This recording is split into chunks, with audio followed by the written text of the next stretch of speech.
દોસ્તો, મારી પત્ની સુશીલા હવે વૈદ થવાની છે, એટલે અટક નથી બદલવાની, ઊંટ વૈદુ શરૂ કરવાની છે.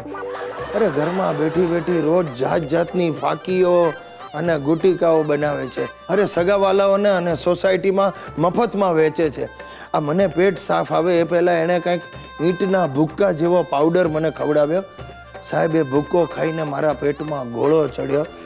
3 દિવસથી કબજિયાત જેવું થઈ ગયું છે. ગિરીશ, તમે લસણ ગુટિકા કેમ ના ખાધી? નહીં ખાઉં, હું તારી લસણ ગુટિકા નહીં ખાઉં. અરે તકલીફ થઈ ગઈ છે. એ ગોળી ખાઈને હું ઓફિસ જાઉં છું, સ્ટાફમાંથી કોઈ મારી બાજુમાં બેસવા તૈયાર નથી થતું. તો તમે નડતર નેત્રફળના ટુકડા ચૂસો, મોં પણ સુવાસિત થઈ જશે અને વાછૂટમાં પણ આરામ થઈ જશે. એ સુશીલા, હવે તું ખમૈયા કર. અરે તે દાદાજીને મરકટ વટી ખવડાવી, એમાં વાંદરાની જેમ ઠેકડા મારવા માંડ્યા છે.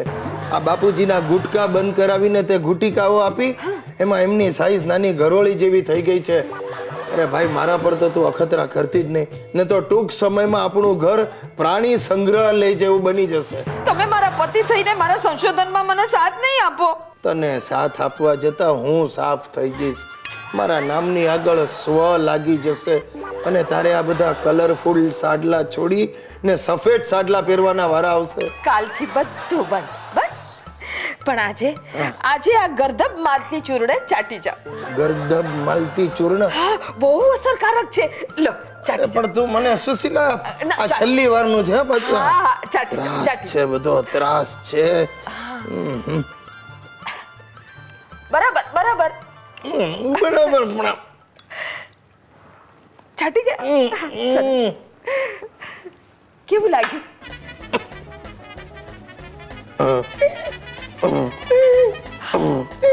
જોયું?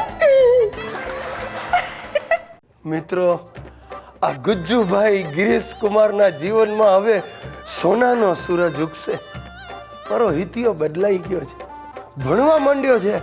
મને કહે છે, પપ્પા, હું ભણી ગણીને તમારી સેવા ચાકરી કરીશ. તમે નહીં માનો, મારું ગળું દબાવવાને બદલે હવે રોજ મારા પગ દબાવે છે. સવારે વહેલો ઉઠી જાય છે.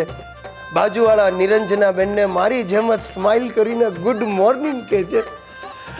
હવે મને ખાતરી થઈ ગઈ છે, મારા દિવસો સુધરી જવાના. જય શ્રી કૃષ્ણ પપ્પા. આવો બેટા. જય શ્રી કૃષ્ણ હિતેશ. બેસ બેસ બેસ બેટા. ક્યાં ચાલ્યો? પપ્પા, હું અત્યારે ટ્યુશન જાઉં છું. ટ્યુશન પછી સ્કૂલ અને સાંજે ઘેર. વાહ વાહ વાહ વાહ વાહ. બસ આમ જ આગળ વધતો રહે હા દીકરા.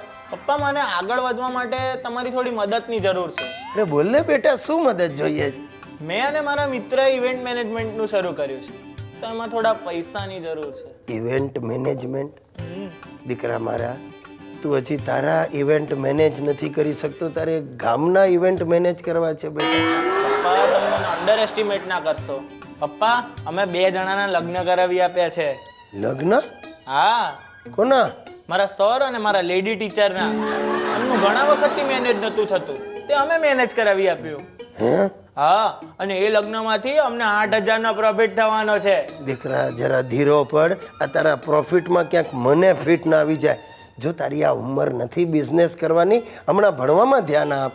પપ્પા, ધીરુભાઈ અંબાણીએ પણ મારી ઉંમરેથી જ ધંધો શરૂ કરેલો. બેટા, તું તારી જાતને ધીરુભાઈ અંબાણી સાથે સરખાવે? હલો, આ ભાઈ બોલું. આ ગિરીશ કુમાર? હા હા. શું વાત કરો? નહીં નહીં નહીં ભાઈ, જો ના ના ના, તમે ઘરે નહીં આવતા. હું તમને પાછો ફોન કરું છું, મૂકી દો. હા હા હા. એટલે હિતિયા હરામખોર, આ તે જે ઇવેન્ટ મેનેજમેન્ટ કર્યું એમાં ખુરશીના 12,000 રૂપિયાનું ભાડું બાકી રાખ્યું ને તેને એમ કહી દીધું મારા બાપા ચૂકવશે. અરે પપ્પા, મેં ખુરશીવાળા જોડેથી 12,000 ઓછા કરાવેલા, પણ એ ના માન્યો. મેં કહી દીધું, લઈ લેજે મારા બાપા પાસેથી, જા. હરામખોર, તું આમાં મારું દેવાળું કઢાવીશ. પપ્પા, મને ખબર છે તમને મારાથી ઈર્ષા થાય છે. એક દિવસ જોજો, હું જ તમને મારા ત્યાં નોકરીએ રાખીશ. ભગવાન, ખરી વાત હતી. મને અંદરથી થતું હતું મારા દિવસો ફરવાના. તે આ